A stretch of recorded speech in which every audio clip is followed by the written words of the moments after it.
आचार्य भगवान गुरुवर विशुद्ध सागर जी मुनराज की।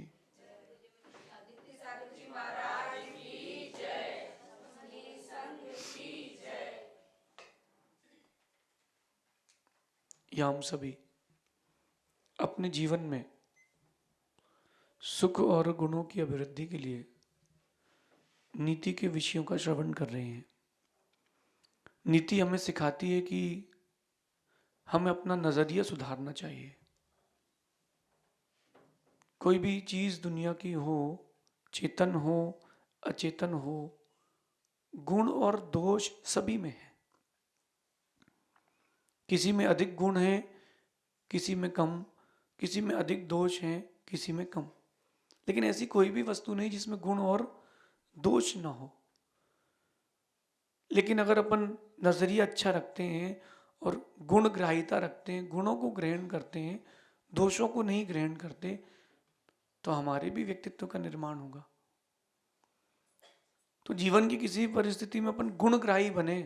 अगर ये गुणग्राहिता गुण अपने पास आ गया है, ये भी एक बहुत बड़ा गुण है, गुण ग्रहण करने का गुण। क्योंकि अक्सर ये देखा जाता है कि गुण ग्रहण करने वाले लोग बहुत कम हैं। दूसरों के गुण देख करके ईर्ष्या उत्पन्न होती है, ईर्ष्या। और जब वो ईर्ष्या उत्पन्न होती है, आपके गुण चले जाते हैं। किसी के अंदर आपने गुण देखा और उसके प्रति आपके ईर्ष्या का भाव आ गया, आपका गुण चला जाएगा। एक व्यक्ति के यहाँ व्यापार के दुकान में जब वो व्यापार कर रहा था, तो पड़ोसी के यहाँ 3 ग्राहक चले गए, उसके यहाँ एक आया। अगर वो ये ना देख करके कि पड़ोसी के यहाँ 3 गए हैं, अपने यहाँ वाले एक को अच्छे से चलाता, उसको ही अच्छे से माल दिखाता, तो 3 के बराबर वो अकेला पैसा कमा लेता। इतना विवेक होना चाहिए। आज की नीति कह रही है कि मूर्ख और ज्ञानी, मूर्ख और ये विपरीत लोग हैं। एक अत्यंत मूर्ख और एक अत्यंत ज्ञानी, कमजोर और बलवान, एक ताकतवर है, एक बलहीन है, एक बलवान है, चंचल और गंभीर, क्षण क्षण में पीपल के पत्ते की तरह जिसका मन घूम रहा हो, वो चंचल, और एक गंभीर सुमेरु के समान। और पापी और धर्मात्मा एक साथ रह सकते हैं।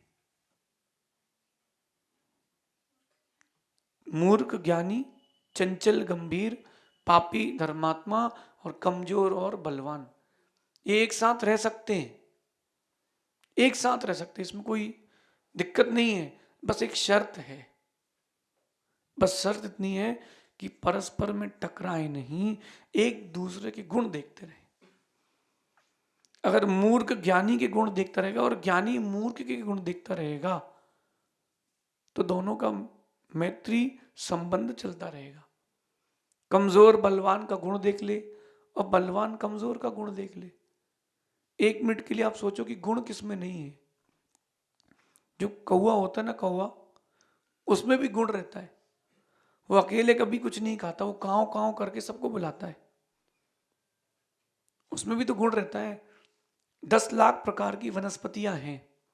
उन 10 लाख प्रकार की वनस्पतियों में सारी की सारी वनस्पतियों में औषधि है। प्रयोग करना आना चाहिए, देखना तो आना चाहिए। वही बबूल का पेड़ जिसको कोई देखना पसंद नहीं करता, कोई देखना पसंद नहीं करता, लेकिन जब शरीर की शक्ति क्षीण होती है तो उसकी बबूल की फली काम आती है। और किसी को पथरी हो जाए तो जिस बबूल के में सफेद कांटे हो, उसकी 15 पत्तियां दही से खा ले 1 चम्मच, 3 दिन में उसकी पथरी निकल जाएगी। तो उस बबूल के पेड़ में भी गुण है, उस बबूल के पेड़ में भी गुण है।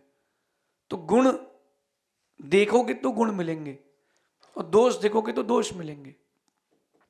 जो बबूल के पेड़ के कांटे देखते हैं उनको केवल कांटे कांटे दुख मिलते हैं, और जो बबूल में फल देखना पसंद करते हैं उनको फल मिलते हैं। ये अपनी अंदर का विवेक है कि अपन क्या देख रहे हैं, अपन क्या देख रहे हैं, किसमें क्या देखना पसंद कर रहे हैं।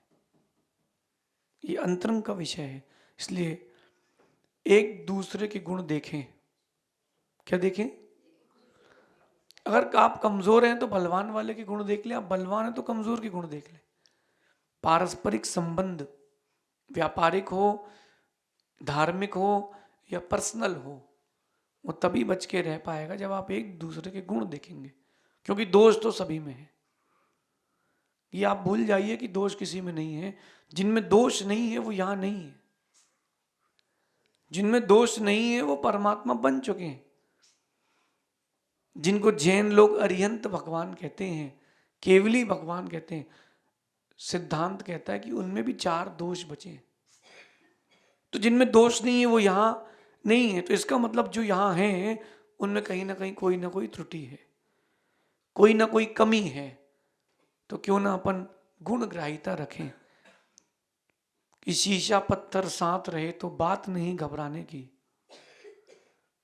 शीशा पत्थर साथ रहे तो बात नहीं घबराने की, बस इतना सा ध्यान रहे, बस इतना सा ध्यान रहे कि जिद ना हो टकराने की। शीशा और पत्थर साथ में रह सकते, एक में कठोर गुण है, एक में नाजुकता है, एक कठोर है और एक नाजुक है, फिर भी दोनों साथ में रह सकते हैं। इसलिए शीशा पत्थर साथ रहे तो बात नहीं घबराने की, बस इतना सा ध्यान रहे जिद ना हो टकराने की। वो टकराएंगे नहीं तो दोनों जी सकते हैं, और जहां टकरा गए शीशे का भविष्य खत्म है। अभी मूर्ख है और एक ज्ञानी है, अब दोनों एक दूसरे से टकरा गए तो जिसके गुण ज्यादा होंगे, जो बलवान होगा बौद्धिक रूप से, ऐसा व्यक्ति जीतेगा। इसलिए कोई भी किसी के भी साथ रहे, बात घबराने की नहीं है, बस आपस में एक दूसरे के गुण देखते रहें। अगर आप गुण देखते रहें, मेरा मानना है कि आपकी जगत से प्रीति रहेगी। इसलिए युधिष्ठिर बनना, दुर्योधन नहीं बनना, दुर्योधन नहीं बनना। गुरु द्रोण ने कहा कि जाओ भैया, नगर में कोई एक ऐसा मिल जाए गुणवान, तो उसको ये टोकनी भर के लाडू दे आना, लाडू दे आना। युधिष्ठिर दुर्योधन को भेजा, सुबह की शाम हो गई, एक लाडू नहीं खिला पाया। बोले उसमें वो तो साहूकार है, वो ऐसा है, वो ऐसा है। युधिष्ठिर को भेजा तो युधिष्ठिर बस आश्रम के बाहर निकले, 3-4 स्वान थे, उनको लड्डू खिला दिए पूरे। बोले क्यों? बोले एक रोटी खाते हैं वो दिन भर आश्रम की सेवा करते हैं। दुर्योधन से पूछा क्या हुआ? बोले एक भी गुणवान नहीं था, कहां से मिल गया इसको? गुरु द्रोण कहते हैं एक बार और परीक्षा लेता हूं, जाओ दुर्योधन देख के आओ, पूरे नगर में, हस्तिनापुर में कोई एकाध तुमको अच्छा व्यक्ति मिल जाए। दुर्योधन घूम के आए, बोले एक भी अच्छा आदमी नहीं मिला। युधिष्ठिर को भेजा, एक आध ऐसा व्यक्ति देख के आओ जिसमें कोई दोष ना हो। गए, बोले एक भी दोष नहीं है किसी में, सभी अच्छे लोग हैं। उस दिन गुरु द्रोण कहते हैं बेटा तू आज से धर्मराज युधिष्ठिर है। और यद्यपि दुर्योधन का नाम शुद्धयोधन था, फिर उन्होंने उसका नाम दुर्योधन कर दिया, क्योंकि गुणग्राहिता नहीं थी ना। गुणग्राहिता होती है तब आनंद आता है। एक जगह मंदिर बन रहा था, राम मंदिर, और मंदिर बनते समय जो पत्थर आया पूरा मंदिर में लग गया। एक पत्थर को निकाल करके बाहर फेंक दिया गया। कारीगर बैठा था, उसने राम की आकृति बना दी, और जब उसने उसमें राम की आकृति बनाई तो विश्व की सबसे सुंदर मूर्ति बनी। तो उससे पूछा इतना सुंदर पत्थर कहाँ से लाए?